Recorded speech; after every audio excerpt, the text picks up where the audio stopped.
السلام عليكم ورحمة الله وبركاته. أعوذ بالله من الشيطان الرجيم. بسم الله الرحمن الرحيم. إن الحمد لله نحمده ونستعينه ونستغفره ونعوذ بالله من شرور أنفسنا ومن سيئات أعمالنا. من يهده الله فلا مضل له ومن يضلل فلا هادي له. وأشهد أن لا إله إلا الله وحده لا شريك له وأشهد أن محمدا عبده ورسوله. أعوذ بالله السميع العليم من الشيطان الرجيم من حمزه ونفخه ونفسه. بسم الله الرحمن الرحيم. يا أيها الذين آمنوا اتقوا الله حق تقاته ولا تموتن إلا وأنتم مسلمون. يا أيها الناس اتقوا ربكم الذي خلقكم من نفس واحدة وخلق منها زوجها وبث منهما رجالا كثيرا ونساء. واتقوا الله الذي تساءلون به والأرحام إن الله كان عليكم رقيبا. يا أيها الذين آمنوا اتقوا الله وقولوا قولا سديدا يصلح لكم أعمالكم ويغفر لكم ذنوبكم. ومن يطع الله ورسوله فقد فاز فوزا عظيما. أما بعد فإن خير الحديث كتاب الله وخير الهدي هدي محمد صلى الله عليه وسلم. وشر الأمور محدثاتها وكل محدثة بدعة وكل بدعة ضلالة كل ضلالة في النار.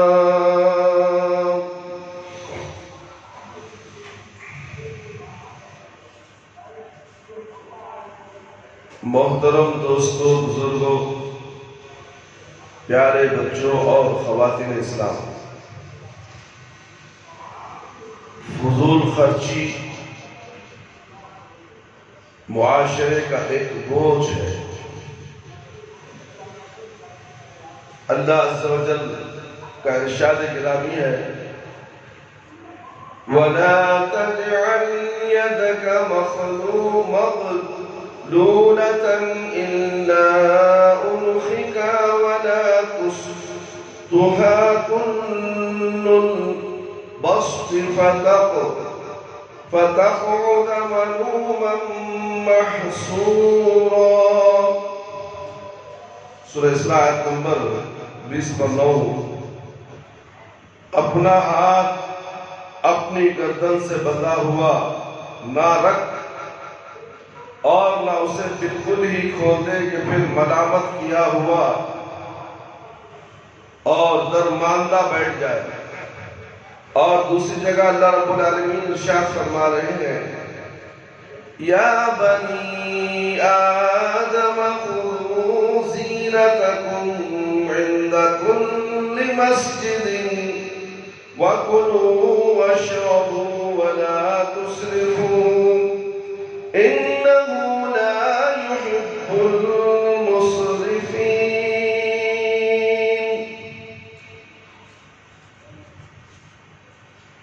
اے آدم کی اولاد، تم مسجد کی حاضری کے وقت اپنا لباس پہن لیا کرو اور خوب کھاؤ پیو، لیکن حد سے نہ نکلو، بے شک اللہ حد سے نکل جانے والوں کو پسند نہیں کرتا۔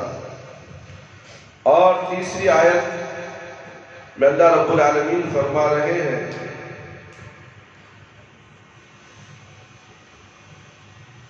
وَآتِ ذَا الْقُرْبَى حَقَّهُ وَالْمِسْكِينَ وَابْنَ السَّبِيلِ وَلَا نُبَذِّرْ تَبْذِيرًا إِنَّ الْمُبَذِّرِينَ كَانُوا إِخْوَانَ الشَّيَاطِينِ وَكَانَ الشَّيْطَانُ لِرَبِّهِ كَفُورًا۔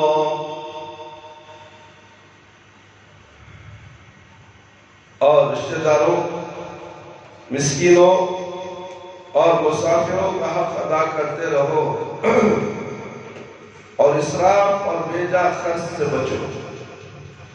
بیجا خرچ کرنے والے شیطانوں کے بھائی ہیں، شیطان اپنے رب کا بڑا ہی ناشکرا ہے۔ سورۃ الفرقان میں ارشاد ہے وَالَّذِينَ إِذَا انفَقُوا لَمْ يُسْرِفُوا وَلَمْ يَقْتُرُوا وَكَانَ بَيْنَ ذَلِكَ قَوَامًا۔ اور یہ لوگ جب خرچ کرتے ہیں تو اسراف نہیں کرتے اور نہ بخیلی کرتے ہیں، بلکہ دونوں کے درمیان اعتدال اختیار کرتے ہیں۔ بزرگوں، دوستوں، عزیز بچوں اور پیاری ماں اور بہنوں، خطبہ مسنونہ کے بعد آپ کو 4 آیتیں سنائی گئی ہے۔ ان آیتوں میں اللہ تعالیٰ نے ہمیں اس بات کی تعلیم دی ہے کہ ہر کام میں اسراف اور زیادتی سے بچو اور اعتدال کی راہ اختیار کرو، یہاں تک کہ عبادات اور نیکیوں میں بھی زیادتی سے احتراز کرو۔ صدقہ و خیرات ایسی نیکیاں ہیں جو گناہوں کو اس طرح مٹا دیتی ہیں جیسے پانی آگ کو بجھا دیتا ہے۔ پانی آگ کو بجھا دیتا ہے، لیکن اس کے باوجود ان جائز امور میں بھی حد سے تجاوز نہیں کیا جائے گا۔ یہ سمجھ لینے کے بعد آپ خود فیصلہ کر سکتے ہیں کہ معصیت کا ارتکاب جو ہر حال میں ممنوع ہے، اس میں حد سے تجاوز اور اسراف و تبذیر کو اسلام کیسے برداشت کر سکتا ہے۔ آج خطبہ جمعہ میں آپ کو یہی سمجھانے کی کوشش کی جائے گی واللہ ولی التوفیق۔ انسان کے اوپر اللہ عز و جل کی بے شمار نعمتیں ہیں۔ ان نعمتوں میں مال اللہ کی ایک عظیم نعمت ہے۔ حصول مال کے لیے انسان بے پناہ محنت کرتا ہے، دن رات اور سردی گرمی کی پرواہ کیے بغیر بھاگ دوڑ میں مصروف رہتا ہے۔ انتھک کوشش کے باوجود کامیابی کم اور ناکامیابی زیادہ ملتی ہے، لیکن مال کے لالچ میں آدمی ہمت نہیں ہارتا۔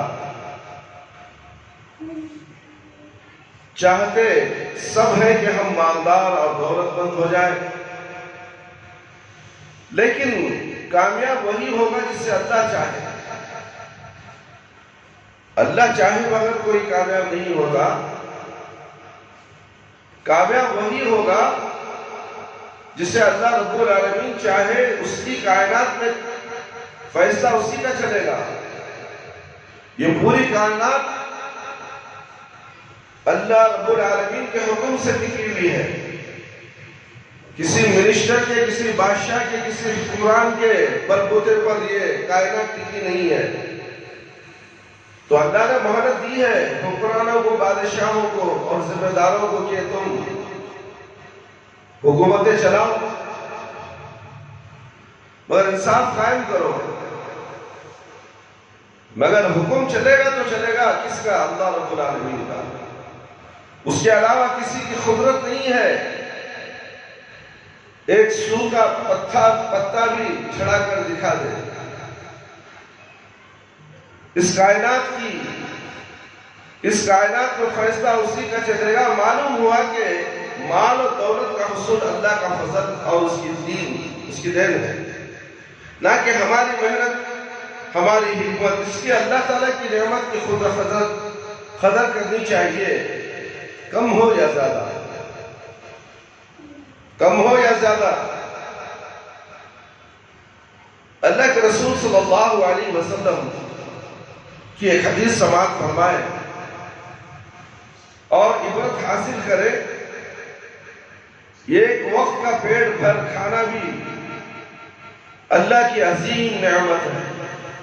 یہ ایک وقت کا پیٹ بھر کھانا بھی اللہ کی عظیم نعمت ہے.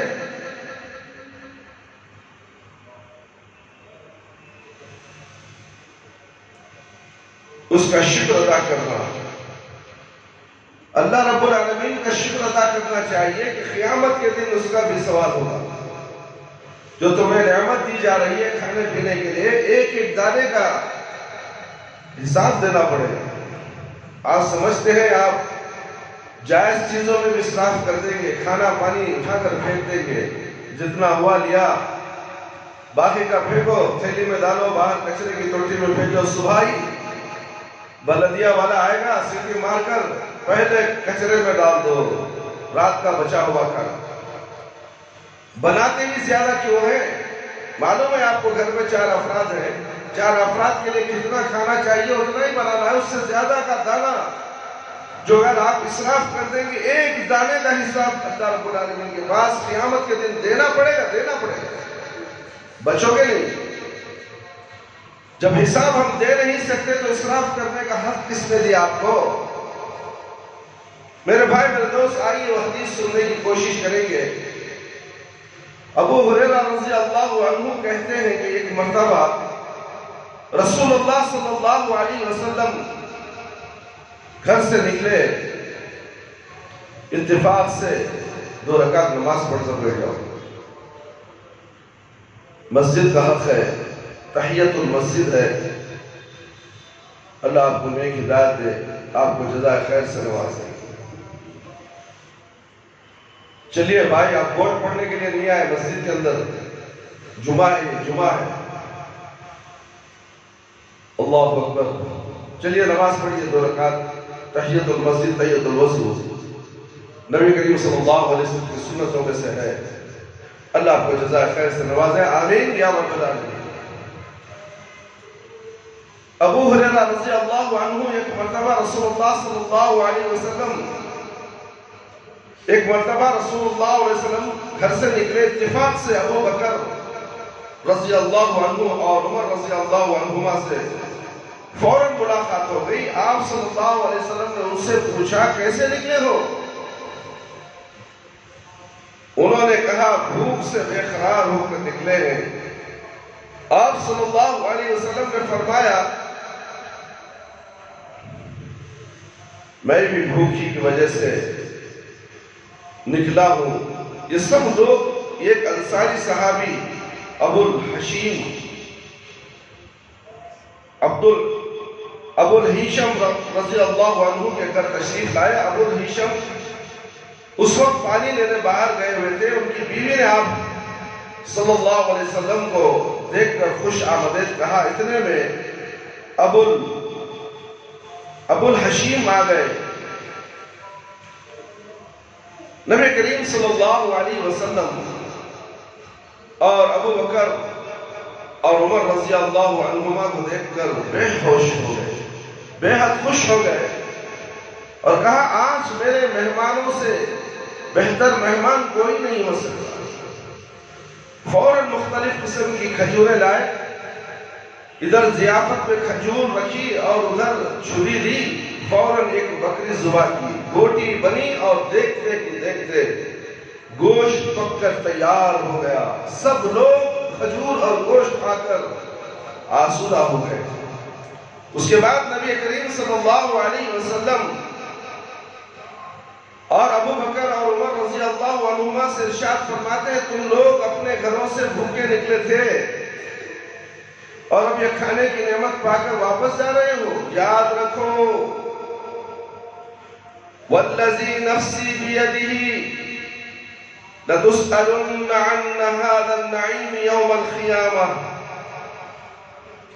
قسم ہے اس ذات کی جس کے ہاتھ میں میری جان ہے، بلا شبہ قیامت کے دن تم لوگوں سے اس نعمت کے بارے میں پوچھا جائے گا۔ صحیح مسلم کی روایت ہے۔ سنا آپ نے ایک وقت کا کھانا اللہ کا انعام ہے، اگر نہ دے تو آپ اللہ کا کیا کر لیں گے؟ ہم اللہ کی نعمت پا کر اترانے لگتے ہیں، گھمنڈی تکبر بن جاتے ہیں اور ناجائز جگہوں پہ اللہ تعالیٰ کی دی ہوئی دولت کو خرچ کرتے ہیں۔ اگر جائز جگہوں میں خرچ کرتے ہیں تو اسراف اور تبذیر سے کام لیتے ہیں اور اللہ کی پکڑ بھول جاتے ہیں۔ ابھی آپ نے سنا کہ فضول خرچی کرنے والے شیطان کے بھائی دو رکعت نماز پڑھ کے بیٹھے۔ فضول خرچی کرنے والے شیطان کے بھائی ہیں۔ کوئی جو شیطان کا بھائی ہونا پسند کرے، کوئی پسند کرتا ہے شیطان کا بھائی ہونا؟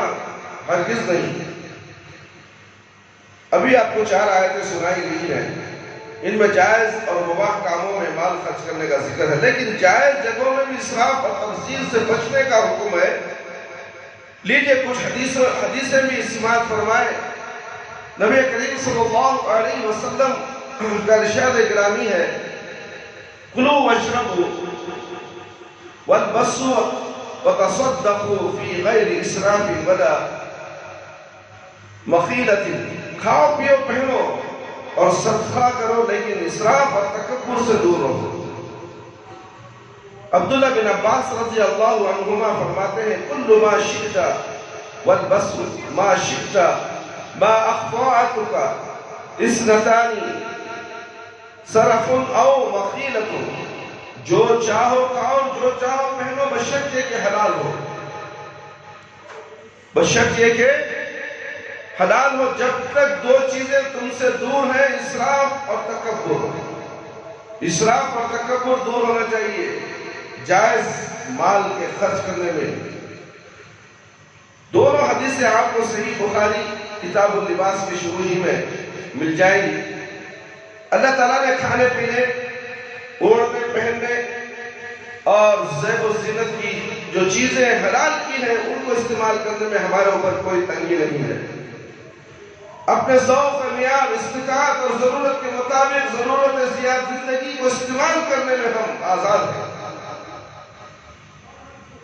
ہاں، اسراف، فضول خرچی اور فخر اور تکبر سے بچنا بہت ضروری ہے۔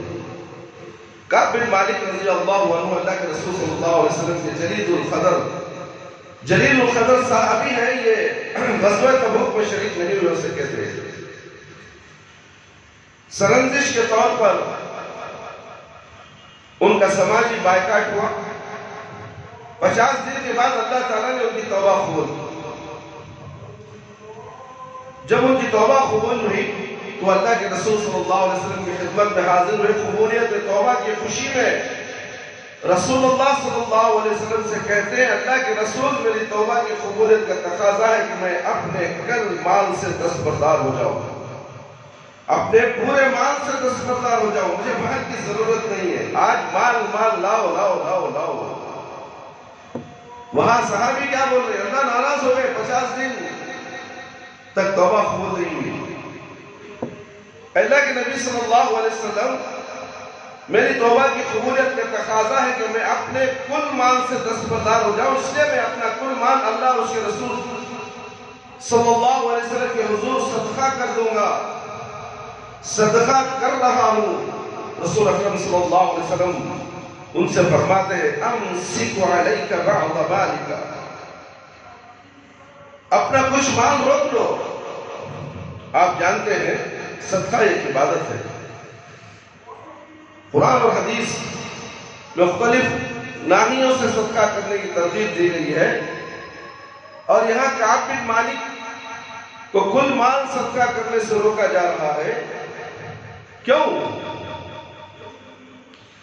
اس لیے کہ قبولیت توبہ کی خوشی میں کل مال کا صدقہ کرنا ایک طرح کی زیادتی ہے. ایسی صورت میں آدمی خود محتاج ہو جائے، اور اسلام فقر و محتاجی کی تعلیم نہیں دیتا. اس لیے اللہ کے نبی صلی اللہ علیہ وسلم نے روکا کہ پورا مال صدقہ مت کرو، اپنے لیے رکھ لو تھوڑا. اللہ نے تو تمہاری توبہ قبول کر لی ہے، بہت خوشی کی بات ہے، مگر پورا مال تم صدقہ کر کے اپنے آپ کو محتاجی میں مبتلا مت کرو. سعد بن ابی وقاص رضی اللہ عنہ مکہ میں بیمار پڑ گئے. رسول اللہ صلی اللہ علیہ وسلم ان کی عیادت کو گئے تو انہوں نے کہا، اللہ کے رسول صلی اللہ علیہ وسلم میں مالدار آدمی ہوں اور میری ایک بیٹی ہے، میں اپنا کل مال وصیت کر دیتا ہوں. آپ صلی اللہ علیہ وسلم نے فرمایا نہیں. انہوں نے کہا اچھا 2/3. آپ صلی اللہ علیہ وسلم نے فرمایا نہیں. پھر انہوں نے کہا اچھا آدھا کرتا ہوں. آپ صلی اللہ علیہ وسلم نے کہا نہیں. پھر کہا اچھا 1/3 وصیت کرتا ہوں.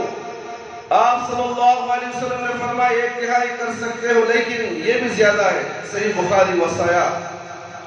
جو آیت حدیث آپ کو سنائی گئی ہے ان میں جائز اور ثواب کی جگہوں میں مال خرچ کرنے کا ذکر ہے، لیکن آپ صلی اللہ علیہ وسلم نے اندازہ کر لیا ہوگا کہ جائز اور واجبی نقصانات کے اندر بھی ہم نے بے لگام نہیں ہے. ہر قدم پر اعتدال کا دامن تھامے رہنا ہے، بیلنس برابر رہنا. اگر بیلنس نیچے اوپر ہو جائے تو نقصان ہو جائے گا. اب آئیے ہم آپ کو بتاتے ہیں کہ اخراجات اور نقصانات کے سلسلے میں اللہ ہمیں کیا اصول اور کیا ضابطہ دیا ہے. آیت کریمہ سماعت فرمائے. وَعَلَى الْمَوْلُودِ لَهُ رِزْقُهُنَّ وَكِسْوَتُهُنَّ بِالْمَعْرُوفِ لَا تُكَلَّفُ نَفْسٌ إِلَّا وُسْعَهَا. سورۃ البقرہ آیت نمبر 230-3. اور مولود لہو باپ کے ذمے ان عورتوں کا روٹی کپڑا دستور کے مطابق ہے. ہر شخص اتنی ہی تکلیف دیا جاتا ہے جتنی اس کو طاقت ہے. آیت کریمہ میں ایک ضابطہ بتایا جا رہا ہے کہ اگر شوہر اور بیوی میں طلاق ہو گئی اور ماں کی گود میں دودھ پیتا بچہ ہے تو باپ کو دینے سے اور ماں کو دودھ پلانے سے انکار نہیں کرنا چاہیے. اگر ماں بچے کو دودھ پلانے پر آمادہ ہے تو ایسی صورت میں اس کے کھانے اور کپڑے لتے کا خرچہ باپ کو دینا ہوگا. لیکن کیسے؟ بتایا گیا دستور کے مطابق، یعنی جس معاشرے کا یہ واقعہ ہے وہاں کھانے پینے اور اوڑھنے پہننے کا جو معیار ہے اسی کے مطابق ماں کو دودھ پلانے کا خرچہ دیا جائے گا. اور دوسری جگہ ارشاد فرمایا وَمَنْ كَانَ غَنِيًّا فَلْيَسْتَعْفِفْ وَمَنْ كَانَ فَقِيرًا فَلْيَأْكُلْ بِالْمَعْرُوفِ. سورہ نساء آیت نمبر 6. ولی اگر مالدار ہے تو وہ یتیم کا مال کھانے سے بچے، اور اگر فقیر ہے تو دستور کے مطابق کھانے. آیت کریمہ میں بتایا جا رہا ہے کہ ولی اگر مالدار ہے تو یتیموں کا مال کھانے سے بچے، اور اگر فقیر اور محتاج ہے تو اپنا حق المحنت لے سکتا ہے، لیکن اس کا خیال رہے کہ اس معاشرے میں کھانے پینے کا جو معیار اور دستور ہے اس کے مطابق لے. ایسا نہیں مال غنیمت مل گیا کھا جاؤ پورا. اس کا بھی ایک اصول ہوتا ہے، رابطہ ہوتا ہے، طریقہ ہوتا ہے کس طریقے سے کیا جائے. معلومات نہیں ہے تو علماء سے مشورہ کریں. صرف 2 آیتیں آپ کے سامنے پیش کی گئی تھی.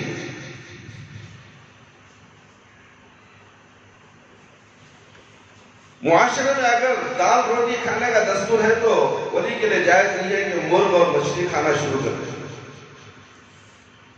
دال روٹی ہی کھانا چاہیے.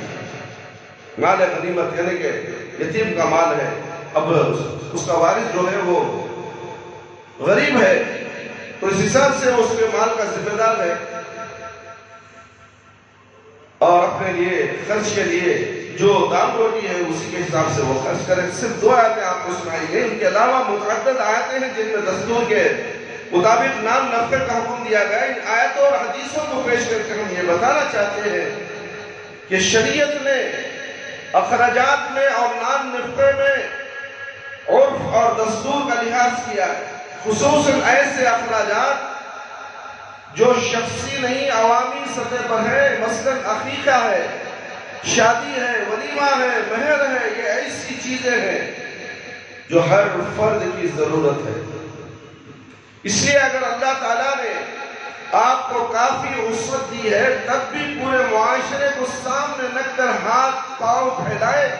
ایسا نہ ہو کہ آپ کی خوشی، آپ کی فراخی سماج کے لیے مصیبت کا سبب بن جائے.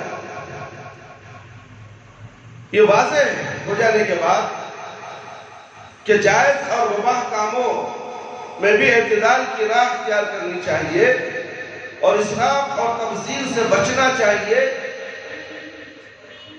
اب ہم آپ کی توجہ اپنے معاشرے کی طرف مبذول کرنا چاہتے ہیں. ہمارے معاشرے میں کچھ ایسی خرابیاں در آئی ہیں جو جھوٹی شہرت، خود نمائی اور اسراف و تبذیر کا نتیجہ ہے. ان میں کچھ تو اصلاً مباح اور جائز بلکہ سنت ہے، اور کچھ ایسی رسمیں ہیں جن کا شریعت سے کوئی تعلق نہیں، لیکن ہماری ناک اونچی رہے. ہم اس لیے کہ محلے کے چودھری ہیں، پٹیل ہیں، خاندان میں ہم بڑے ہیں، مالدار ہیں، ہمارے سامنے سب نیچے ہیں. ہمارے خاندان کے میں ہی خاندان کا بڑا ہوں، میری ناک اونچی رہے. زعم فاسد نے انہیں خوب پروان چڑھایا، یہاں تک کہ فاسد رسمیں معاشرے کے لیے عذاب بن گئی. سماعت فرمائے میرے بھائی میرے دوست، 2 صحابہ آئے مسجد کے اندر 2 رکعت نماز پڑھ کر بیٹھ جائیے، اللہ آپ کو نیک ہدایت دے. اس لیے کہ مسجد کا حق ہے، تحیۃ المسجد ہے. مسجد میں جو بھی آئے 2 رکعت نماز پڑھ کر بیٹھے.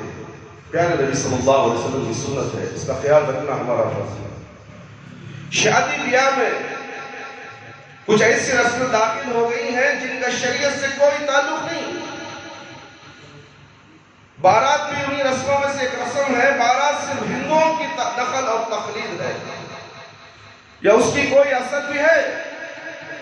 اس سلسلے میں ایک مرتبہ صاحب مرعات المفاتیح الشیخ عبید اللہ رحمانی رحمہ اللہ سے ناچیز کی گفتگو ہو رہی تھی.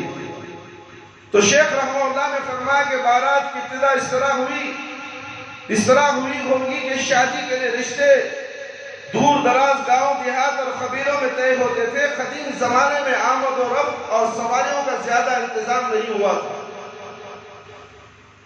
نہیں ہوتا تھا. اکیلے سفر کرنا مشکل ہوتا تھا. لوٹ پاٹ خطرہ بھی رہتا تھا، خاص طور سے جب ساتھ میں عورتیں ہوں اور دلہن کو رخصت کرا کے لانا ہو تو یہ خطرہ اور زیادہ بڑھ سکتا ہے. اس لیے دلہن کو رخصت کرانے کے لیے قافلے کی ضرورت پڑتی ہوگی جس میں 10-15 آدمی ہوں تاکہ بے خوف ہو کر دلہن کو رخصت کرا کے لایا جا سکے. یہ تو توجیہ کسی قدر سمجھ میں آتی ہے، لیکن ممکن ہے شروع میں ضرورت کی بنا پر چند لوگ مل کر جاتے ہیں اور دلہن کو رخصت کر کے لاتے ہیں، لیکن بعد میں یہ ایک رسم بن گئی. دور دراز کا تصور ختم ہو گیا. اب اگر ایک گلی سے نکل کر دوسری گلی میں جانا ہو تب بھی بارات کا لشکر ساتھ رہتا ہے. کتنے افسوس کی بات ہے، ایک گلی سے دوسری گلی میں بارات کا رسم، یہ رسم نام ہی غیروں کی تقلید ہے میرے بھائی میرے دوست۔ کہاں ہے؟ اتنا پیسہ اس میں یہ خرچ ہوتا ہے، شادی ہو جائے گی، رسم کے پیسوں میں کئی شادیاں ہو جائیں گی، کئی لڑکیاں جو گھروں میں بن بیاہ بیٹھی ہیں ان کا بیاہ ہو جائے گا، وہ خوش نصیب ہو جائے گی، مگر کہاں ہے یہ ناک دکھانے والے، یہ تکبر کرنے والے، یہ اپنی شہرت دکھانے والے محلوں کے چودھری۔ اللہ اکبر، انہی کی وجہ سے تو غریب گھرانوں میں لڑکیاں بیٹھی ہوئی ہیں، ترس رہی ہے، کوئی ہمیں بیاہ کر لے جائے، ہے کوئی مائی کا لال جو ہمیں شادی کر کے لے جائے، گھوڑا جوڑا توڑا گھوڑا کیا نہ جانے کیا کیا۔ جب کما ہی نہیں سکتا تو بھیک مانگنے والے کو تم دیتے کیوں ہو؟ یہ بھکاری ہے، کار مانگتا ہے، اسکوٹر مانگتا ہے، 4-5 لاکھ کی زیوریں مانگتا ہے، شادی کے 3 مہینے کے بعد پورا چٹ، شادی کے 3 مہینے کے بعد جورو کے زیورہ اس کے گلے میں نہیں رہتے، مارواڑی کے دکان میں جا کے سجے جاتی۔ کیا کہتے ہو؟ ضرورت آ گئی، کہتے کیا رہا ضرورت آ گئی؟ تجھے پالنا ہے تیری جورو کو، تجھے پالنا ہے تیری جورو کو، ضرورت کس بات کی؟ اور لیا بھی بھیک لڑکی والوں سے، اور اس کے بعد بغیر اجازت کے لڑکی کے پورے زیور ہضم کر دیتا ہے، اس کے ساتھ اس کی ماں بھی ملی ہوتی، اس کی بہنیں بھی ملے ہوتے، اس کے بعد پھر اس کے اوپر عذاب شروع، مجھے فلانا بزنس کرنا ہے، یہ میں لگایا تھا اس میں نقصان ہو گیا ہے، اور بھی مجھے پیسے چاہیے بزنس کے لیے، جا تیری ماں کے پاس سے لے کر آ، تیرے باپ کے پاس سے لے کر آ۔ یہ فساد کہاں شروع ہو رہا ہے؟ یہ رسم و رواج کی وجہ سے، یہ جہیز لینے دینے کی وجہ سے اتنا بڑا فساد کہ اس کے بعد موت دہلیز پہ آ کر آواز دیتی ہے، چل خودکشی کر لے، بری موت مر جا۔ ماں باپ سے میں اب زیادہ مانگ نہیں سکتی، اب میں فیصلہ کر لی کہ اب میں خودکشی کر لوں، یا تو اس کا دلہا ہی اور اس کی ماں اور بہنیں ہی اسے زندہ جلا دیتے۔ ایسے واقعات آپ نے بہت سے اخبارات میں سنے ہوں گے اور ٹی وی کے ذریعے دیکھے بھی ہوں گے، مگر یہ جڑ کہاں سے شروع ہوئی میرے بھائی میرے دوست؟ یہ رسم و رواج، فضول خرچی کرنے والا شیطان کا بھائی ہے، چاہے وہ متقی ہو، پرہیزگار ہو، نمازی ہو، کچھ بھی ہو جائے، اپنی شان جتانے کے لیے بڑے بڑے شادی محلیں خریدتا ہے، 2 لاکھ 4 لاکھ 5 لاکھ، یہ کون عام آدمی نہیں، یہ ملا مولوی، جاؤ بھائی بڑے حضرت آری کہتے ان کے واسطے ہے کیا؟ ہاں چلو جی پیالس گراؤنڈ لے لیجیے، اس کے باپ کا مال، فضول خرچی، پیالس گراؤنڈ 5 لاکھ روپے، 50 شادیاں ہو گئی غریب، ان غریب کے شادیوں کی لاشوں کے اوپر تو 5 لاکھ کا محل خریدتا ہے، شادی محل۔ ارے بدماش، تیری شادی نہیں، تیری بیٹی کا جنازہ ہے،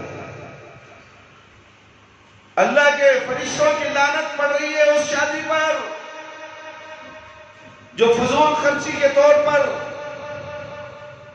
تو شادی کرتا ہے، گھوڑا جوڑا لیتا ہے، لین دین کرتا ہے، کھانا کتوں کی طرح کھڑا کے کھلاتا ہے۔ اللہ اکبر، دیکھو جاؤ پیلس گراؤنڈ کو چلے جاؤ، بیٹھ کر کھانے کا نہیں، پلیٹ لے کو جانا ہو، ابھی کیوں میں کھڑنا ہو بھی تمہیں سامنے کا دیتا نہیں ہوتا، کیوں میں کھڑے تو انہیں 2-4 ٹکڑے کون بتاتا ہے؟ یہ بھیکنے تو ہو کیا ہے میرے بھائی؟ اتنا زیادہ پیسہ خرچ کرنے کے بعد عوام کی عزت بھی نہیں، رشتہ داروں کی عزت نہیں، دوست احباب کی عزت نہیں، حقیر نظر سے دیکھا جا رہا ہے۔ کون؟ وہ کیٹرنگ والا، جو غیر اسلامی ہے. ولیمہ سنت ہے، کس نے کہا؟ سنت نہیں ہے. کس نے کہا دعوت قبول نہیں کرنا؟ قبول کرو، مگر وہ دعوت جو پیارے نبی صلی اللہ علیہ وسلم کی سنت کے مطابق ہے. اس کے اندر ولیمے میں بھی اگر سنت کے خلاف ہے تو اس ولیمے میں بھی جانے کا حکم نہیں. لوگ یہ سمجھتے ہیں کہ ولیمہ ہے بھائی چلو پیلس گراؤنڈ میں چلے گئے، اتنے ہزاروں کے لائٹیں سے لگ رہی ہیں، اس کا حساب تمہیں دینا پڑے گا قیامت کے دن. کیوں؟ تو خبر کر کے چلا گیا نا ولیمہ کھانے کے لیے.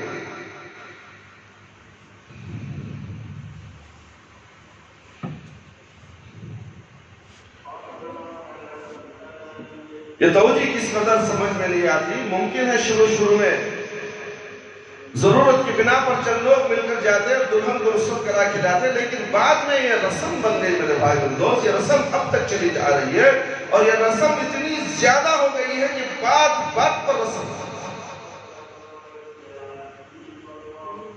لڑکی کو دیکھنے آ رہے ہیں، دعوت، پھر دو جنے آ کر دیکھ کو جائیں گے، ان کو دعوت کرو، ان کے ساتھ ایک 4-5 بھی آ جائیں گے. پھر اس کے بعد اور 2 بھائیاں دیکھیں نہیں، ہمارے 2 بھانا دیکھیں نہیں، انہوں آری گئے کبند ہے. تمہیں جب چاہے آ جاؤ ماں، اچھی بات آ جاتی. اس کے ساتھ 15 آدمی آ گئے، ابھی شادی طے نہیں ہوئی، اس کے ساتھ 15 آ گئے. پھر کھاؤ پلاؤ خرچہ کرو ان کے اوپر، ابھی بات طے نہیں ہوئی. اس کے بعد ہمارے دور کے رشتہ دار ہی انہوں فلانی جگہ نہیں، انہوں آنے 4 دن ہوتا ہے. اس کے بعد انہوں آگے تو انشاءاللہ بات طے کرتا نہیں. انہوں آتے 8 دن کر دیے. 8 دن کے بعد اس کے بعد 50 آدمی کا گروپ آ گیا، ہمیں 50 آدمی آ رہی ہے. اب انگوٹھی نے تو پھول پنا چلے تھے، تمہیں شادی محل لے لینا. پریشان ہو گئے. پھر آگے اس کے بعد پھول تو پنا دیا، انگوٹھی نہیں پنائی. نہیں، ہمارے نانی خالہ ہی، ان کی طبیعت ناساز ہے، ہسپتال میں ہی، انہوں آنکھ کو دیکھو ان کے ہاتھ سے انگوٹھی پنائی. یہ ابھی سلسلہ دیکھو کیسے چل رہا ہے میرے بھائی میرے دوست. یہاں تک کہ آخری وقت پہ مڑ جاتے ہیں، نہیں ہمارے نانی نہیں آ رہی، ہم نے وہ لڑکی پسند نہیں. کیا حالت ہوگی اس باپ کی، کیا حالت ہوگی اس لڑکی کی جس وقت اتنا معاملہ ہونے کے بعد آخری وقت میں رشتہ ٹوٹ جائے. رشتہ پسند آ گیا، لڑکے کو پسند، لڑکی کو پسند، دکھاؤ، اسی وقت نکاح کر دو، کہانی ختم. لڑکے کسی میں ولیمہ ہے، ولیمہ کر دے گا اور مہر دے گا، شادی کر لے گا. مختصر دوست احباب رشتہ دار تمہارے جتنے ہیں 25 یا 50 آدمی ولیمے کی دعوت کھانے کے لیے آ جاؤ. 25 تمہارے، 25 دن کے بس کہانی ختم. آج اس کا معاملہ کچھ اور ہو چکا ہے اور یہ فضول خرچی میں جمع ہو چکا ہے. اس کا حساب پائی کا اللہ رب العالمین کے پاس دینا پڑے گا میرے بھائی. شادی کے موقع پر اگر لڑکے کے گھر والے، رشتہ ناتے والے 10-20 کی تعداد میں لڑکی کے گھر رخصت کرانے کے لیے جائیں اور وہاں ان کی ضیافت کی جائے تو اس میں کوئی ذائقہ نہیں معلوم ہوتا. لیکن اب بارات کی رسم اس کو حد کو پہنچ گئی ہے کہ باراتیوں کی تعداد پر باقاعدہ مول تول ہوتا ہے. بعض دفعہ تعداد کی کمی اور بیشی پر آپس میں اختلاف ہو جاتا ہے، لڑائی جھگڑا بھی ہو جاتا ہے. ہم نے تو یہاں سنا ہے کہ بعض جگہوں پر یہ رسم ہے کہ باراتیوں کی تعداد 500 سے کم نہیں ہو سکتی. ہاں 1000 تک یہ تعداد پہنچ سکتی ہے. یہ طریقہ بلا شبہ شریعت کی روح کے منافی ہے. لڑکی والوں کے ذمے کسی طرح کے اخراجات کا بار نہیں ہونا چاہیے. جو کچھ لینا دینا، کھانا کھلانا، اور لڑکے والوں کے ذمے یہ بھی سنایا جاتا ہے کہ چھوٹی جھوٹی شہرت اور عزت حاصل کرنے کے لیے مطالبہ کیا جاتا ہے کہ بارات ہاتھی پر آئے گی، گھوڑے پر آئے گی، ماروتی سے آئے گی، بلٹ سے آئے گی، ناچ گانے، بینڈ باجے، بھانٹ بھوڑے کے ساتھ آئے گی، صحرا باندھا جائے گا، ویڈیو فلم تیار ہوگی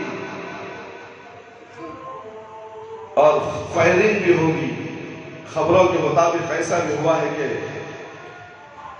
لبی دب گئی، کوئی عزت میں آ گیا اور اس کی جان چلی گئی. بارہ ایسا بھی ہوا کہ باراتیوں اور گھراتیوں میں اختلاف ہو گیا، مار پیٹ ہو گئی اور بندوق بھی چلی گئی، بندوق چل گئی، دھماکے پٹاخے آتش بازی دراصل آتش پرستی کی ایک صورت ہے اور مجوسیوں کے لیے عبادت ہے، اس لیے ان کے تشبہ سے بہرحال بچنا چاہیے۔ لیکن آپ آتش بازی پر ذرا اس ناجیہ ناحیہ سے غور فرمائے تو اس کی قباحت کا اندازہ ہوگا کہ اپنی ہی کمائی میں آگ لگا رہا ہے، اپنی محنت کی کمائی پر آگ لگا رہے ہیں۔ دنیا میں ایسا کوئی احمق نہیں ملے گا جو دن رات کمائے اور محنت کرے، اس کے بعد اپنی کمائی میں آگ لگا دے۔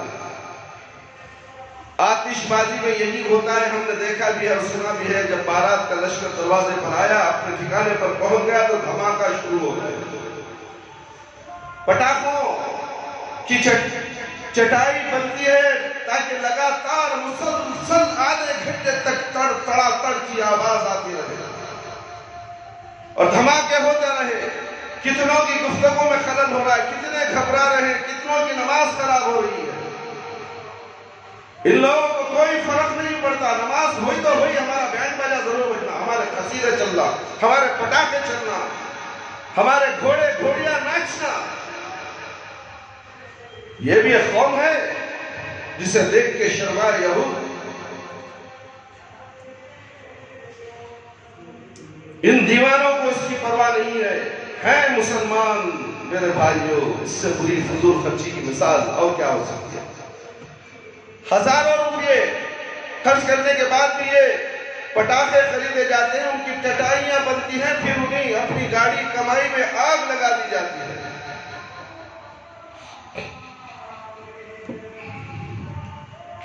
مہمان کی ضیافت شرعی امر ہے، حدیث میں ضیافت کی تاکید کی گئی ہے اور اس کو باعث ثواب بتایا گیا ہے۔ شادی میں آنے والے مہمانوں کی بھی عزت کی جائے گی، لیکن شریعت کے اوامر و نواہی کو مد نظر رکھا جائے۔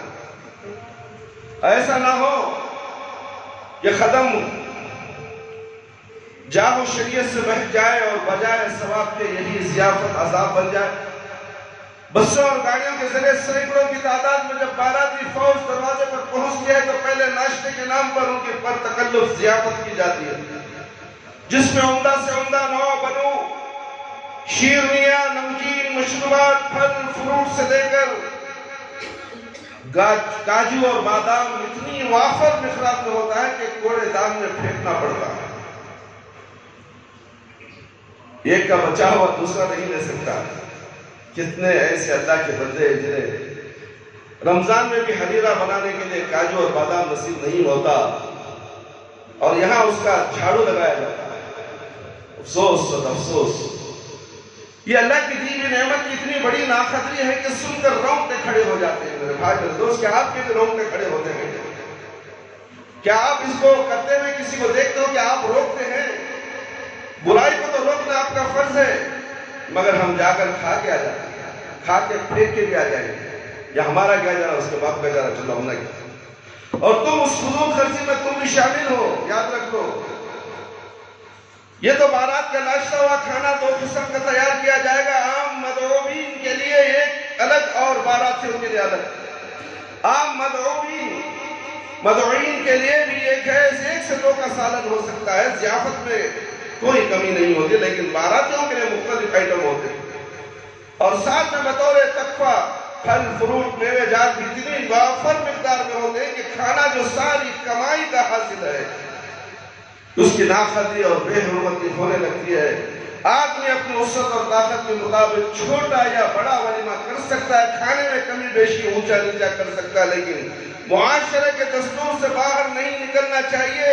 شریعت نے عرف دستور کا اعتبار کیا ہے، آپ کو اللہ تعالیٰ نے دولت دی ہے، شوق میں آپ نے ایک سے دو آئٹم کر دیا، دوسرے صاحب دولت نے 3 کر دیا، ہوتے ہوتے رواج بڑھتا گیا، آپ کا شوق تو پورا ہو گیا، لیکن آپ نے یہ نہیں سوچا کہ ہمارے پاس پڑوس میں غریب اور مسکین بھی بستے ہیں۔ اللہ اکبر، یہ کون خیال کرتا ہے؟ پڑوس گیا بھاڑ میں، مسکین گیا بھاڑ میں، ہماری شان دکھانا ہے۔ سال میں زندگی میں ایک بار ایک ہی تو بیٹی ہے، ایک بیٹی کی شادی کرنا ہے دھوم دھام سے کروں گا، چاہے سود کو پیسہ لوں گا، کروں گا تو شان و شوکت سے کروں گا۔ یہ سود کا پیسہ لے کر تو شادی میں کرے گا، برکت آئے گی؟ وہ شادی میں برکت نہیں ہے، فضول خرچی میں برکت نہیں ہے۔ تو سود کا پیسہ لے کر شادی کر رہا ہے، وہ برکت کہاں سے آئے گی؟ تیری مالی ہاتھ کتنی ہے، اتنے ہی اسی کے اندر سے تو شادی کر دے، اللہ برکت دے گا، اللہ خوشحالی دے گا۔ ورنہ تو یہ دنیا میں لڑ لڑ کے مر جائیں گے اور طلاق کی نوبت آ جائے گی، یا تو اللہ رب العالمین اس جوڑے کے اندر شیطان کو مسلط کر دیں گے۔ یاد رکھو، سمجھتے کیا ہو؟ دین کسی کے باپ کی جاگیر نہیں ہے، دین اللہ رب العالمین نے اتارا ہے پیارے نبی صلی اللہ علیہ وسلم کی شریعت پر۔ اگر تم اسے مانتے نہیں ہو تو دنیا میں جو چاہے کرو۔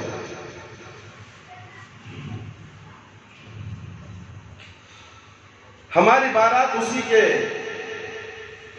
قد و فر کے ساتھ آئے اور ضیافت کا یہی معیار ہو، لیکن اس کے لیے یہ ممکن نہیں ہے۔ اب آپ ہی بتائیے، بتائیں اس کے دل پر کیا گزرے گی؟ اسی تہذیب و کرب کا ذمہ دار کون ہوگا؟ آپ اپنے گھر کے اندر اپنے معیار کے مطابق اسراف سے بچتے ہوئے جو چاہیں پکائیں کھائیں، لیکن شادی بیاہ کی دعوت اور ولیمے کا تعلق معاشرے سے ہے، اس لیے سب کی رعایت کرنی چاہیے۔ اسراف میں نام پیدا کرنا اچھی بات نہیں۔ کچھ مالدار اور یتیم یافتہ کہے جانے والے گھروں میں تصور پیدا ہو گیا کہ دولت ہماری کمائی اور محنت کا نتیجہ ہے، لہٰذا ہم اپنی کمائی جیسے چاہیں جہاں چاہیں خرچ کریں، کسی سے کیا مطلب؟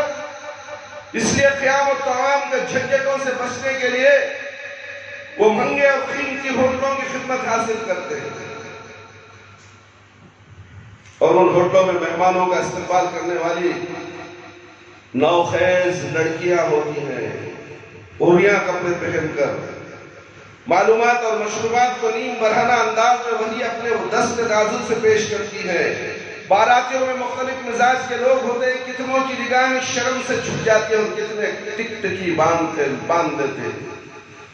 میرے بھائیوں، میرے دوستوں اور خواتین اسلام، یہ روشن خیالی نہیں بلکہ مسلم معاشرے میں بے حیائی اور بے شرمی کو فروغ دینا ہے اور سنت سیئہ کی بنیاد رکھنا ہے۔ آئیے آپ کو یہ حدیث سناتا ہوں۔ جریر بن عبداللہ رضی اللہ عنہ کہتے ہیں کہ ایک مرتبہ صبح کے وقت ہم لوگ رسول اللہ صلی اللہ علیہ وسلم کے پاس بیٹھے ہوئے تھے، اتنے میں قبیلہ مضر کے کچھ لوگ آ گئے۔ ان کی غربت کا حال یہ تھا کہ ایک ادنا موٹا کمبل بیچ سے پھاڑ کر گلے میں ڈالے ہوئے تھے، یہی ان کا لباس تھا، اور گردن میں تلوار لٹک رہی تھی۔ رسول اللہ صلی اللہ علیہ وسلم نے جب ان کی بے کسی، محتاجی اور غربت کا یہ حال دیکھا تو آپ کے چہرے مبارک کا رنگ بدل گیا۔ نماز کا وقت ہوا، آپ نے نماز پڑھی، پھر خطبہ دیا۔ آپ صلی اللہ علیہ وسلم نے ان غریبوں کی غمخواری اور تعاون کے لیے چندے کی اپیل کی۔ آپ نے فرمایا، آپ صلی اللہ علیہ وسلم نے فرمایا، جس کے بعد جو ہو لے کر آئے، دینار، درہم، کپڑا، اناج، کھجور، یہاں تک کہ کھجور کی ایک خاش لا سکتا ہے تو وہی لے کر آ جائے۔ سب سے پہلے ایک انصاری صحابی ایک تھیلا بھر سامان لائے، اس کے بعد چندہ دینے والوں کا تانتا بن گیا۔ اللہ اکبر! دیکھیں وہ دور کیسا تھا۔ آج کا دور اعلان کرے تو بھی کان میں جو تک نہیں رکھتی۔ 4 جمعے سے اعلان کر رہا ہوں بھائی، اس مسجد کو ٹائلز ڈالنا ہے 2x2 نہیں، میرا گھر نہیں، اللہ کے گھر کو۔ اپنے گھر کو تو عالیشان فرش بچھا لیتے ہو، عالیشان جھومر لگا لیتے ہو، یہاں پر اعلان ہوتے ہی تانتا لگ گیا۔ ایک آنگ میں کوئی مالدار اس کو قبول کر کے ٹائلز ڈلوا سکتا ہے، مگر ہم نے یہ بھی کہا کہ تھوڑا تھوڑا ہی صحیح، تم آپس میں بانٹ لو یہ حصہ، کوئی 2 پیکٹ، کوئی 4 پیکٹ، کوئی 5 پیکٹ، 70 پر 5 پیکٹ چاہیے ٹائلز کے، ایک پیکٹ میں 4 ٹائلز آتے ہیں، 2 ب 2۔ اللہ نے ایک توفیق دے اس شخص کو، کل آ کر اس نے 1000 روپے دے کر گئے، حضرت میں 2 لے کر آپ کو دے دیتا تھا، تم نہ یا ایک ہی صحیح اس میں آتا ہوگا تو لے کر آ کر دے دیتا، مگر کلر میں فرق آ جائے گا حضرت۔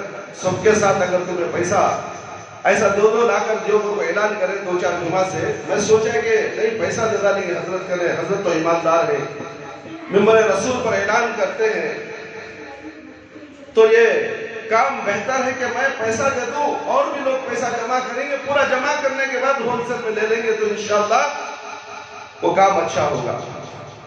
1000 روپے میں 2 آتے ہیں، یہ کہتے ہیں بچت پیسے آپ مسجد کے کام میں لے لیجئے، مجھے کوئی فرق نہیں، میرا نام بھی اس میں لکھ لیجئے تاکہ قیامت کے دن مجھے نجات مل جائے۔ میں چھوٹا سا اتنا سا غریب آدمی ہوں، میں نے 1000 روپے تمہیں دیے ہیں، اسے قبول کر لو حضرت۔ الحمدللہ، جزاکم اللہ خیر، بارک اللہ فی، اللہ تعالیٰ کو اور برکت سے نوازے۔ یہ دعا ہمارے سے نکلی اور اس شخص نے رسید تک نہیں مانگی، خاموش کوئی بھی نہیں تھے، مسجد کے اندر اکیلے آیا اور اکیلے دے کر چلا گیا، سوائے اللہ رب العالمین کے دیکھنے والا کوئی نہیں ہے۔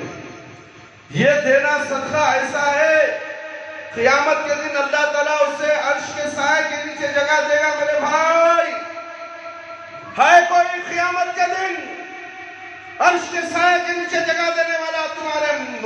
اللہ اکبر، میں کیا بتاؤں، تم کن کن کے پیچھے سائے کی تلاش میں بھاگتے اس دنیا کے اندر؟ فلانا بچا لے گا، فلانی بچا لے گی، کوئی ملا مولوی مفتی پیر مرشد بچانے والا نہیں، وہ رب العالمین ہے جو تمہیں بچائے گا۔ میرے بھائی، ایسا مت بیٹھو، یہ شیطان کے بیٹھنے کا طریقہ ہے، آپ ہی سے کہا جا رہا ہے۔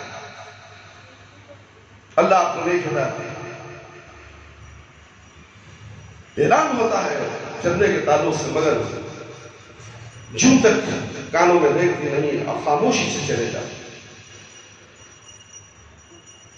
تانتا لگ گیا، سب سے پہلے ایک انصاری صحابی ایک تھیلا بھر سامان لائے، اس کے بعد چند دینے والوں کا تانتا بن گیا اور ڈھیر لگ گیا، کھانے کا الگ اور کپڑے کا الگ۔ یہ نقشہ دیکھ کر نبی کریم صلی اللہ علیہ وسلم اتنا خوش ہوئے کہ آپ کا چہرے مبارک چمک اٹھا، ایسا لگتا تھا جیسے آپ کے چہرے مبارک پر سونا مڑ دیا گیا ہو۔ اس کے بعد اللہ کے نبی صلی اللہ علیہ وسلم فرماتے ہیں، صحیح مسلم کی روایت ہے،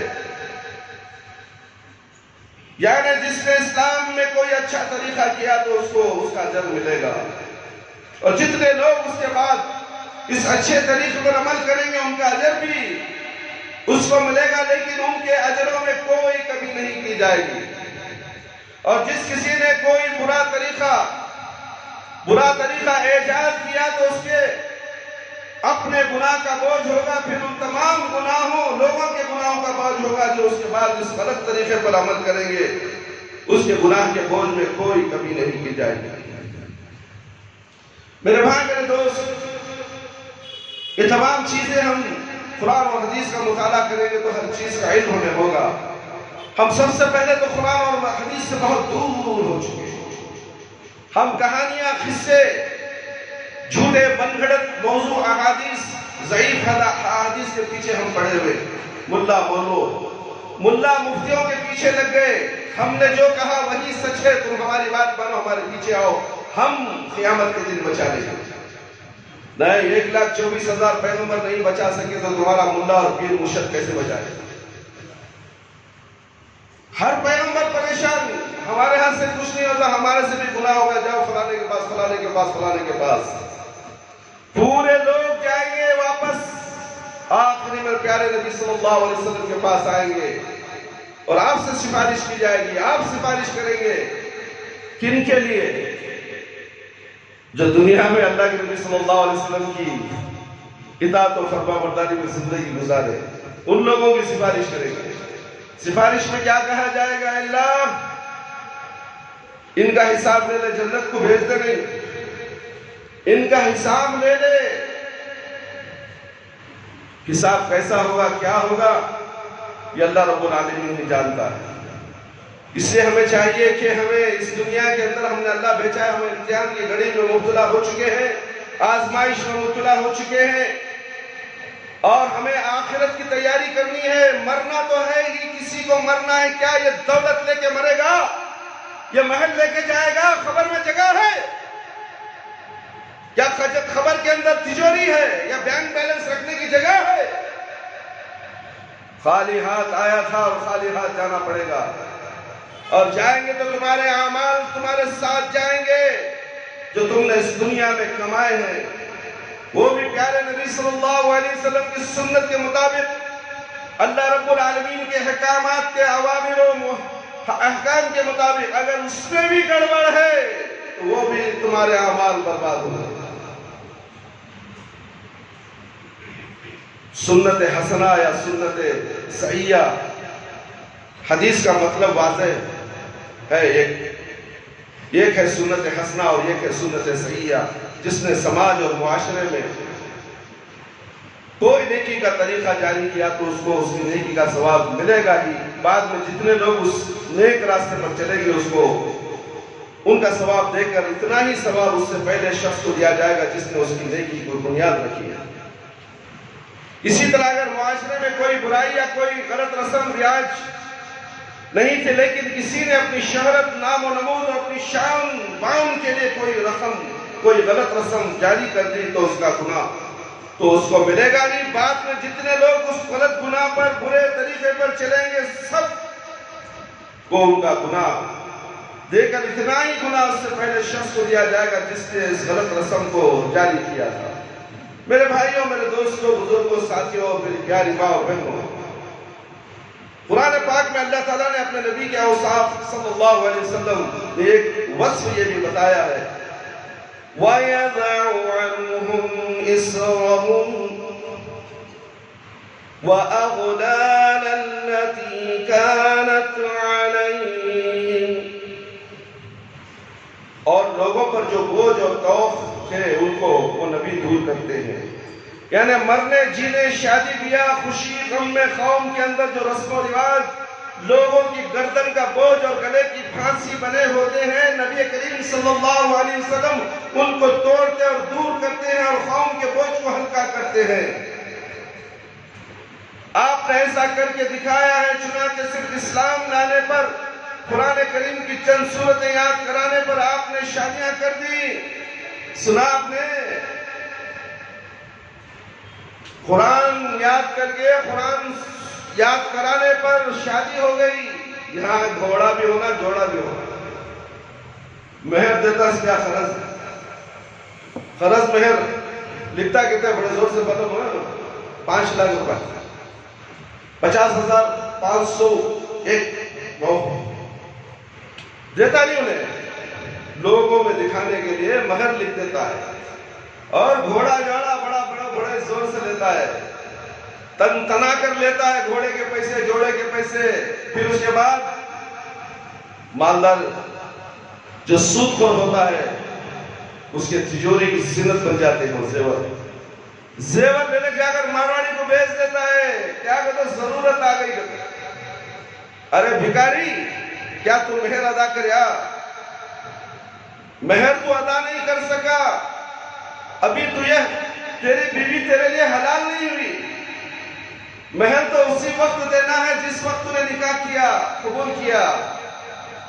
قاضی صاحب کے حوالے کر دینا چاہیے، تیرا مال نہیں ہے، تیرے بیوی کا مال ہے، تیرا حق اس میں نہیں چلتا مہر کے اندر۔ تو کیا سمجھتا ہے اپنی مان مانی کر کے پھر بھی کہے کہ میں مسلمان نہیں ہو سکتا، مسلمان ہی۔ میرے بھائی، میرے دوست، اللہ اکبر، اللہ اکبر۔ صرف اسلام لانے پر، قرآن کریم کی چند سورتیں یاد کرانے پر آپ نے شادیاں کر دی۔ آپ نے خود اپنی شادی کے ولیمے میں کھجور، ستو اور گھی کا ملیدہ کھلانے پر اتفاق کیا، بارات کا کہیں نام و نشان نہیں۔ آپ نے ایک حدیث میں بیان فرما، خیر النکاح ایسرہ، سنن ابو داؤد کی روایت ہے، سب سے بہتر نکاح وہ ہے جو سب سے آسان ہو۔ نبی کریم صلی اللہ علیہ وسلم نے اپنے خیر و قول و فعل سے نکاح اور شادی کو آسان بنایا تھا، لیکن ہم نے اس کو مشکل ترین کر دیا۔ شادی کسی غریب کی ہو یا کسی امیر کی، مہینوں پہلے اس کی تیاری کرنی پڑتی ہے، غریبوں کو سالوں پہلے تیاری کرنی پڑتی ہے، بدرجہ مجبوری قرض بھی لینا پڑتا ہے اور سود کو پیسے بھی لینا پڑتے ہیں۔ نبی کریم صلی اللہ علیہ وسلم سے ایک عورت نے کہا، اللہ کے رسول صلی اللہ علیہ وسلم، میں اپنے آپ کو آپ کے حوالے کر رہی ہوں، آپ صلی اللہ علیہ وسلم اپنی زوجت میں لے لے، لیکن آپ کو ضرورت نہیں تھی، آپ نے سکوت اختیار کیا۔ اتنے مجلس کے ایک آدمی نے کہا اللہ کے رسول صلی اللہ علیہ وسلم اگر آپ کو ضرورت نہیں تو مجھ سے شادی کرا دیجئے۔ آپ صلی اللہ علیہ وسلم نے کہا مہر میں کیا دو گے؟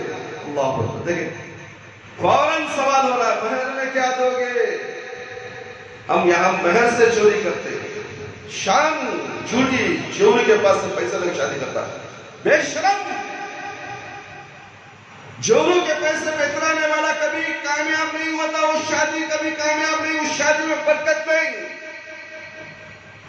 یاد رکھ لو، کان کھول کر سن لو اے مسلمانوں کی جماعت، اگر تم دعویٰ کرتے ہو کہ ہم امت محمدیہ ہیں تو پیارے نبی صلی اللہ علیہ وسلم جیسا کہتے ہیں ویسا کرو، اس پر مت کرو۔ مہر کیا دو گے؟ اس نے کہا غریب آدمی ہوں، میرے پاس کچھ نہیں ہے۔ آپ صلی اللہ علیہ وسلم نے فرمایا گھر جا کر دیکھو، اگر لوہے کی انگوٹھی مل جائے تو وہی لے کر آؤ، اسی کے عوض شادی کر دوں گا۔ وہ آدمی گیا اور آ کر کہا اللہ کے رسول وہ بھی نہیں ہے۔ اتنا غریب ہوگا، دیکھو میرے بھائی آج غریب کو بیٹیاں دے دے، وہ کیا جی کما رہا ہوں میں، اللہ اکبر، دیندار ہے، کمائی نہیں ہے، دیندار ہے۔ یہی کہا گیا کہ دیندار کو پہلے اپنی لڑکی دے دو، کہیں تم فتنے میں نہ پڑ جاؤ۔ کیا دیندار ہے تو منہ پھیرا لیتا ہے، یہ نہیں کہ مسجد پکڑ لے گا، 5 وقت جاتے رہیں گا آتے رہیں گا، اسے دیکھو میں کیا کروں، میری بیٹی بھوکی مر جاتی ہے، اللہ اکبر، اس کا مقام جنت ہی ہے، وہ جنت میں جانے والا ہے، تیری بیٹی کو بھی ساتھ جنت کو لے جائے گا، اس کی فکر نہیں تجھے۔ اور تو سمجھتا ہے کہ مالدار آئے گا اور تجھے جہنم میں لے جائے گا، دنیا کی سیر کرائے گا، عیش و آرام سے رکھے گا، نماز ایک وقت کی نماز نہیں پڑھے گا، وہ بھی نہیں پڑھے گا، تجھے بھی پڑھنے نہیں دے گا۔ گھر میں ٹی وی کا ننگا ناچ، یہ آج ہمارے معاشرے کے گھروں میں ننگی دھڑکیاں ناچ رہی ہیں ٹی وی کے اندر۔ ہم کہتے ہیں کہ ٹی وی میں ہے سو حضرت، باہر گھر کے اندر تو وہ ناچنے گانے والی تمہارے گھر کے اندر ناچ رہی ہے، ڈھول کی آواز، گھنگروں کی آواز تمہارے گھروں میں بج رہی ہے۔ کیا اس گھر میں فرشتہ آ سکتا ہے؟ فیصلہ تمہارا۔ یہی تو رونا رو رہے ہیں ہم، ہمارے دکانوں میں ڈھول تاشے کی آواز، چھنچھنے کی آواز، شیطان پکڑ لیتا ہے۔ ہم نے ایک بچی کے پاؤں میں دیکھا گھنگرو بج رہے تھے، بھاگ لے کر آئی تو ہم نے کہا اس کے باپ سے یہ کیا ہے؟ بچی ہے حضرت، ہاں بچی ہے۔ چند دنوں کے بعد اس کے اوپر شیطان والد ہو گیا۔ گھنگروں کی آواز پہ شیطان غور سے کان لگاتا ہے اور اس کے قریب آ جاتا ہے۔ عورت کو چاہیے کہ اپنے پازیب جو ہیں وہ گھنگرو والے نہ پہنے، سادے پہنے، تاکہ شیطان تم سے دور رہے۔ تم گھر میں چلتی ہو، روڈ میں شیطان گھومتا ہے اور تمہاری آواز، پیروں کی آواز، وہ جھنجھنے کی آواز سن کر تمہارے قریب فوراً آ جاتا ہے۔ 1-2 مرتبہ تمہارے آس پاس گھومتا ہے، گھومتا ہے، گھومتا ہے، پھر موقع دیکھ کر تمہارے جسم میں سوار ہو جاتا ہے۔ اس کے بعد شروع میاں بیوی کی لڑائی، شوہر بیوی میں لڑائی۔ اس کے بعد چلو جائیں گے امیل بابا کے پاس، بارے میرے بابا امیل تعویذ گلے میں داؤ پہنتی موٹی، کیا کہتے ہو؟ سورہ یاسین لکھو ہے، سورہ کہف لکھو ہے، قرآن ہے حضرت۔ کیا حضرت ایسا بول رہی نا تمہیں؟ قرآن لکھو ہی حضرت اس میں۔ میں نے کہا میرے پاس یہاں چھوٹا قرآن دو لال میں دکھلا ہے، میں نے کہا یہ جو میں رکھ کر بیت الخلا میں جا کے بیٹھ جاؤ۔ ارے کیا حضرت قرآن لے جا بیت الخلا بیٹھو، اور تیرے گلے میں کیا ہے؟ قرآن ہی تو ہے، وہ تو ہی کہتا ہے کہ یہ قرآن ہے، اور تو بیت الخلا میں جائے، اس قرآن کی توہین نہیں۔ امریکہ میں، برٹن میں، لندن میں کوئی قرآن کی توہین بتا دو، بینڈ کر دو، جلا دو، تجھے کون جلائے گا؟ اے انسان تو غور کر، تو گلے میں تعویذ ڈال کر بیت الخلا میں جا کر بیٹھتا ہے، اور تو خود کہتا ہے کہ اس کے اندر قرآن لکھا ہوئے۔ ہم نے کتنے تعویذوں کو کھولا، دیکھا تو قرآن ہے، آیت الکرسی لکھا ہوا ہے، اس کا سراغ لگایا ہوا ہے۔ ہم نے اس کا پوسٹ مارٹم کیا۔ میرے بھائی آپ کو کیا سناؤں میں، اللہ نے وہ ہمیں طاقت دی ہے، وہ قدرت دی ہے، وہ جرأت دی ہے۔ شیطان کو بھی بھگانا آتا ہے، شیطان کو بھی قبضہ کرنا آتا ہے، شیطان کو بھی اتارنا آتا ہے، چاہے کتنا بھی وہ جادوگر کیوں نہ ہو۔ کالا جادو، پیلا جادو، اماں کا جادو، باپ کا جادو، نہ جانے کوئی جادوگر آ جائے، اسے چیلنج ہے اس قرآن کریم کا،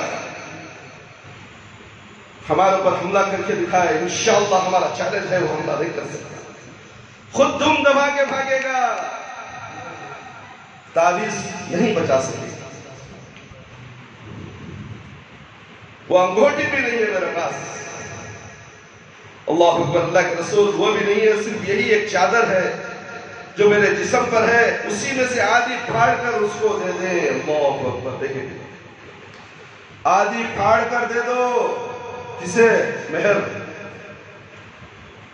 آپ نے فرمایا پھاڑ دو گے تو نہ تمہارے کام آئے گی، پھر بولے پھاڑ دو گے تو نہ تمہارے کام آئے گی نہ اسے کام آئے گی۔ تمہاری بیوی کے اچھا یہ بتاؤ تمہیں قرآن کی کچھ صورتیں یاد ہیں؟ تو اس نے کہا ہاں فلانا فلانا صورتیں یاد ہیں۔ تو آپ صلی اللہ علیہ وسلم نے فرمایا جاؤ یہ صورتیں اسے یاد کرا دینا، یہی تمہارا مہر ہے۔ ہو گئی شاید، دیکھے 50,000 سود کو لے کو مہر بننے کی ضرورت نہیں۔ قرآن کی 2 صورتیں ہر شخص کو یاد ہونی چاہیے، سورہ فاتحہ، سورہ اخلاص، سورہ فلق، سورہ ناس، 3 صورتیں ہو گئی۔ یہ 3 صورتیں اگر اس عورت کی یاد دیں تو تم یاد کرا دو، تمہارے لیے مہر ہے۔ شادی کو آسان کرو، زنا کو مشکل کرو، یہاں زنا کو آسان، شادی کو مشکل کر دیا گیا میرے بھائی اور دوست۔ کتنی عورتیں غیروں کے ساتھ بھاگ رہی ہیں، غیر مہذب میں تبدیل ہو رہی ہیں تمہاری آنکھوں کے سامنے، اور تم اندھے بنے بیٹھے ہو، تمہیں اس کی کوئی فکر نہیں ہے۔ اپنا نیت، میری انا، میں پٹیل، میں چودھری، میں بڑا، کہیں کا بڑا، دہیں کا بڑا، ادھر کھایا ادھر بیت الخلا کو چلے گیا، یہ دہیں کا بڑا ہے تو اللہ کے پاس تیری کوئی قدر و قیمت نہیں، انانیت نہیں، تکبر نہیں، گھمنڈ نہیں، عاجزی انکساری اللہ رب العالمین کو پسند ہے میرے بھائی اور دوست۔ سنا آپ نے کتنا آسان نکاح ہے، نہ بارات، نہ ولیمہ، نہ کپڑا، نہ جوڑا، نہ زیور، نہ پٹاخہ، نہ ڈھول، نہ صحرا۔ قرآن کریم کی چند صورت یاد کرانے کے وعدے پر اسی مجلس میں شادی ہو گئی۔ ہمارے معاشرے میں کتنی ایسی مثالیں ملیں گی کہ لڑکا مولوی یا حافظ ہے اس لیے اسے شادی نہیں ہوگی۔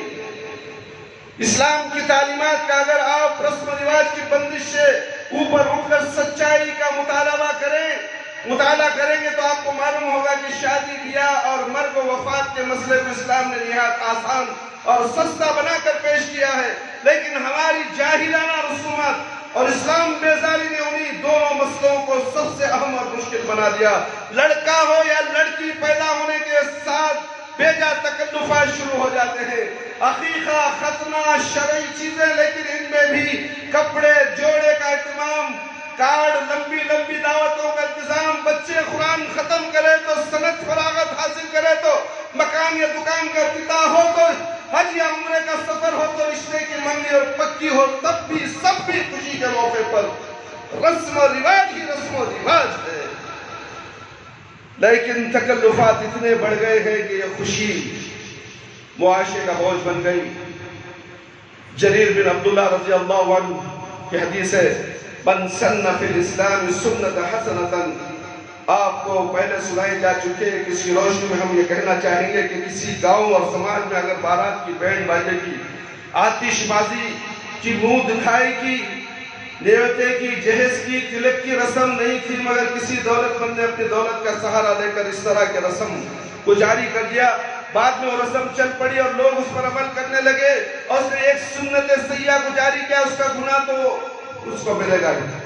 بعد میں جتنے لوگ اس غلط رسم پر عمل کریں گے ان کو گناہ کا بوجھ اٹھانے کے بعد اتنا ہی گناہ اس پہلے شخص کو دیا جائے گا جس نے اس غلط رسم کو جاری کیا۔ اس طرح اگر کسی گاؤں اور سماج میں رسمیں پائی جا رہی تھی تو مگر کسی اللہ کے بندے نے محسوس کیا یہ رسومات تو قوم کی گردن کا بوجھ ہے، سماج کے لیے نقصان، وہ شریعت سے ان کا کوئی تعلق نہیں ہے، اس نے ہمت کر کے رسموں کو توڑ دیا، اس کی دیکھا دیکھی لوگوں نے ان رسموں کو توڑا، نتیجہ یہ ہوا کہ اس گاؤں اور سماج سے رسمیں ختم ہو گئی، تو وہ شخص سنت حسنہ کو قائم کرنے والا ہوا، اس کو اس کا ثواب مسلسل ملتا رہے گا۔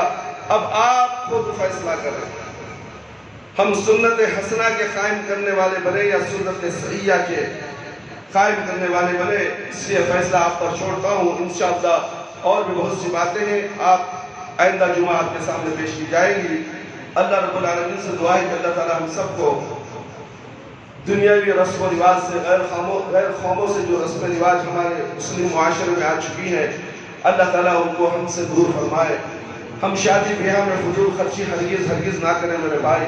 ہم جو خرچ کرتے ہیں، جو محنت کا پیسہ کماتے ہیں، مزدوری کرتے ہیں، محنت کرتے ہیں، پائی جماتے ہیں، مگر فضول خرچی میں خرچ کرنے کے بعد ایک ایک پیسے کا اللہ حساب پوچھنے والے ہیں، آپ کو حساب دینا پڑے گا۔ آپ نے دولت کہاں سے کمائی، کہاں خرچ کیا، حلال کمائی کری، حرام میں خرچ کیا، اس کا حساب دینا پڑے گا۔ قیامت کے بعد کوئی بچنے والا ہے، کوئی بابا بچانے والا نہیں تمہیں۔ تم سمجھتے ہو کہ ہم نے فلانے پیر کے مرشد ہیں، فلانے مرشد کے پیر ہیں، انہوں بچا لیں گے، انہوں بچا لیں گے، سب دنیا کی باتیں ہی چھوڑ ڈالو، قرآن اور حدیث پڑھو، اللہ تعالیٰ آپ کو ہدایت دے گا، آپ کو دین کی سمجھ عطا کرے گا۔ ہر چیز قرآن کیوں اترا؟ ان برائیوں کو مٹانے کے لیے قرآن اترا۔ اللہ کے نبی کیوں ہے؟ رسم و رواج کرنے کے لیے، باباؤں کے پیچھے پھرنے کے بلانے کے لیے۔ سوچو تو صحیح، تمہارے عقل کو کیا ہو گیا ہے؟ عقل نہیں، عقل تو اچھی ہے میرے بھائی، اللہ نے عقل سلیم پیدا فرمایا ہے اور اشرف المخلوقات بنایا ہے آپ کو۔ آپ گھاس نہیں کھاتے، کھانا ہی کھاتے ہیں۔ سوچنے کی طاقت بھی اللہ نے دی ہے، مگر سوچتے ہیں تو کام کے وقت، اپنے رسم و رواج کے وقت غلط سوچ کر غلط راہ میں پیسہ خرچ کر دیتے ہیں۔ آئیے ہم آپ سے التماس کرتے ہیں کہ اس مسجد کے لیے ٹائلز کی ضرورت ہے، 2x2 کی۔ آپ میں سے کوئی صاحب حیثیت ہے، ہر جمعہ کو میں اعلان کرتے آ رہا ہوں، کس کی قسمت میں پورے ٹائلز کی ذمہ داری ملنے والی ہے، یہ رب العالمین جانتا ہے۔ اگر تھوڑا سا حصہ بھی اگر لینا چاہتے ہیں تو گوگل پے کا نمبر وہاں لکھا ہوا ہے، آپ اپنے رقم کو اس گوگل پے کے اندر جمع کر سکتے ہیں۔ جلد سے جلد یہ کام ہو جائے، اس لیے کہ لاک ڈاؤن سے پہلے یہ کام کا سلسلہ شروع ہوا تھا۔ لاک ڈاؤن آنے کے بعد ایک صاحب نے اعلان جمعہ کے دن اعلان کر دیا کہ پوری مسجد کا باہر کا راستے کا بھی ہم ڈال کر دے دیں گے، آپ ایک پیسہ بھی اعلان مت کرو، ہم خود کر دیں گے بول دیے۔ مگر جب لاک ڈاؤن شروع ہوا اس وقت وہ صاحب واپس چلے، اس لیے کہ اسی وقت جس دن کام شروع ہونے والا تھا لاک ڈاؤن کر دیا گیا۔ پھر دیکھیں گے حضرت لاک ڈاؤن ہو تو کاریگر نہیں ہے، سب کاریگر بھاگ رہے ادھر سے ادھر بھاگ رہے، بول دیا، خاموش ہو گئے۔ پھر اس کے بعد لاک ڈاؤن اوپن ہوا، پھر ہم نے اعلان کیا، پھر ان کو فون کیا، انہوں نے کہا کہ لاک ڈاؤن میں ہمارا کاروبار ٹھپ ہو چکا ہے۔ دیکھیں کاروبار پہ ناس کرنے والوں ذرا غور کرو، اسی لیے نیکی کا کام وہ برا وقت آنے سے پہلے کر دو تاکہ تمہاری نیکی آخرت کے اکاؤنٹ میں جمع ہو جائے، آخرت کے اکاؤنٹ میں جمع ہو جائے۔ یہ 2021 ہے اور نہ جانے کیا کیا مصیبتیں آنے والی ہیں، آپ کو نہیں معلوم، کیونکہ ہمارے بدعمالیوں اور غلط کاریوں کی وجہ سے اللہ تعالیٰ عذاب ہمارے اوپر ڈال رہے ہیں۔ ہم اللہ کو سرے سے ہی بھلا چکے ہیں، ہم نماز نہیں پڑھتے میرے بھائی۔ سب سے بڑا مشکل کام اگر کسی کو ہے تو وہ نماز کا پڑھنا ہے اور نماز کا چھوڑنا ہے۔ نماز اللہ کے نبی صلی اللہ علیہ وسلم نے بتایا کہ آخری وقت میں بھی بتا رہے تھے کہ نماز میری امت اس سے دور رہی۔ 50 نمازیں تھی، 5 کر دی گئی، 5 پڑھو 50 کا ثواب ملنے والا ہے، مگر پھر بھی لوگوں کے کانوں میں چون تک نہیں رکھی ہے۔ تو مصیبت نہیں آئے تو کیا، یہ کرونا کی مصیبت آئی، یہ نہ جانے اور بھی بڑے مصیبتیں آنے والی ہیں۔ اس لیے اللہ رب العالمین سے ڈریے اور جو اعلان کیا گیا ہے اس کا احترام کیجیے، اللہ تعالیٰ آپ کا احترام کرے گا، اللہ تعالیٰ آپ کی آنے والی ہر پریشانیوں کو دور فرمائے گا۔ اس مصیبت کے وقت پر اللہ تعالیٰ آپ کو سہارا دینے والے بن جائیں گے اور مصیبتوں سے، بیماریوں سے، حادثوں سے، ہر طرح سے آپ کی حفاظت کرنے والے ہیں۔ یہ اللہ کے گھر میں بچھنے والا ٹائلز، اس میں نمازیں پڑھی جاتی ہیں، بچے قرآن کی تعلیم حاصل کرتے ہیں، ہر وقت اذان 5 وقت ہوتی ہے۔ اس در و دیوار کے ہر ایک اینٹ یا دیوار کا سیمنٹ کا ٹکڑا جو بھی ہے قیامت کے دن تمہارے لیے گواہی دے گا۔ ٹائلز کے ساتھ بالو بھی لگے گی، جلی بھی لگے گی، اس کے بعد سیمنٹ بھی لگے گی اور اس کا ہر ایک کا حساب قیامت کے دن 70,000 دگنا بھی مل سکتا ہے۔ 1 روپیہ اگر دو گے تو 700 ملنے والے ہیں، 100 روپیہ دے گے تو 70,000 ملنے والے ہیں۔ اس طرح آپ بڑھاتے جائیے اپنے نیکیوں کو، اور جب تمہاری آنکھ بند ہو جائے گی، وہ نیکیاں تمہارے آنکھوں کے سامنے میدان حشر میں کھڑے ہوں گے، اس لیے کہ میدان حشر بہت خطرناک جگہ ہے، رسوائی کی جگہ ہے، ذلیل و خوار کی جگہ ہے، وہاں بچانے والا کوئی نہیں۔ یہ تمہاری نیکیاں، یہ صدقہ جاریہ، یہ صدقہ تو عبادت ہے میرے بھائی، صدقہ سمجھ کر اللہ کی راہ میں اللہ کے لیے آپ دے دو، اللہ کا مال ہے۔ آپ کا جو مال ہے وہ آپ کا مال نہیں، اللہ کا مال ہے، اللہ کے مال میں سے اللہ کے مال کو دینے کے لیے آپ پیچھے کیوں ہٹتے ہو؟ مال میں کمی ہو جائے گی؟ نہیں، مال میں زیادتی ہوگی، مال میں بڑھوتری ہوگی، آزما کر تو دیکھو۔ اللہ تعالیٰ سے دعا ہے کہ اللہ تعالیٰ ہم سب کو ان تمام باتوں کو سن کر اس پر عمل کرنے کی توفیق عطا فرمائے۔ اللہ تعالیٰ میرے اور آپ کے صغیرہ کبیرہ، پوشیدہ اور ظاہری طور پر جتنے بھی گناہ ہم لوگوں سے دن اور رات میں سرزد ہوتے ہیں، اللہ تو اپنے رحم و کرم سے ہم سب کی مغفرت فرما دے۔ اللہ ہم سب کو 5 وقتہ نمازی بنا دے، وقت پر نماز پڑھنے والا بنا دے، ہماری نمازوں میں خشوع اور خضوع عطا فرما، ہماری جائز دعاؤں کو قبول فرما دے۔ اے اللہ ہمارے والدین، ہمارے رشتہ دار جو اس دنیا سے جا چکے ہیں، اے اللہ اگر وہ قابل رحم قابل مغفرت ہیں تو اللہ ان کی مغفرت فرما دے، ان کی قبر کو نور سے بھر دے۔ اے اللہ جنت کا باغیچہ قبر میں بنا دے میرے پروردگار۔ اے اللہ ہم سب جتنے بھی حاضرین اس مسجد میں بیٹھے ہوئے ہیں، اللہ ان کی کوتاہیوں کو، ان کی غلطیوں کو اے اللہ تو درگزر فرما، معاف کر دے میرے پروردگار، اور ہم سب کو بھی جنت الفردوس میں اعلیٰ سے اعلیٰ مقام میں جگہ عطا فرما۔ اے اللہ ہمیں قرآن و سنت پر عمل کرنے والا بنا دے، پیارے نبی صلی اللہ علیہ وسلم کی شریعت پر عمل کرنے والا بنا دے۔ اے اللہ شرک سے بچا لے، بدعت سے بچا لے، اے اللہ ہم سب کو صراط مستقیم پر چلا دے۔ اے اللہ ہم میں سے جو لوگ پریشان حال ہیں ان کی پریشانیوں کو دور فرما دے۔ اے اللہ ہم میں سے جو لوگ بیمار ہیں، اللہ ان کی شفاء کل شفاء عاجلہ، شفاء کاملہ، شفاء دائمہ عطا فرما۔ اے اللہ ہم میں سے جو لوگ موذی بیماریوں میں، کینسر میں، اے اللہ لقوے کی بیماری میں، نہ جانے کن کن موذی لا علاج بیماریوں میں مبتلا ہیں، ہاسپٹلوں میں زیر علاج ہیں، اے اللہ ہمارے ایک دوست اس مسجد کے مصلی جن کا نام انور ہے، آج ان کا آپریشن ہے، اے اللہ ان کو صحت و عافیت عطا فرما۔ اے اللہ آپریشن ہونے کے بعد صحت و عافیت عطا فرما، سب سے بڑا مرحلہ آپریشن میں کامیابی کے بعد صحت و عافیت کا ہے میرے پروردگار، ان کو صحت و عافیت عطا فرماتے ہوئے میرے پروردگار صحیح سلامت گھر واپس فرما۔ اے اللہ ان کے گناہوں کو بخش دے، اے اللہ ان کے گناہوں کو بخش دے، ان کو نیکیوں میں شمار فرما۔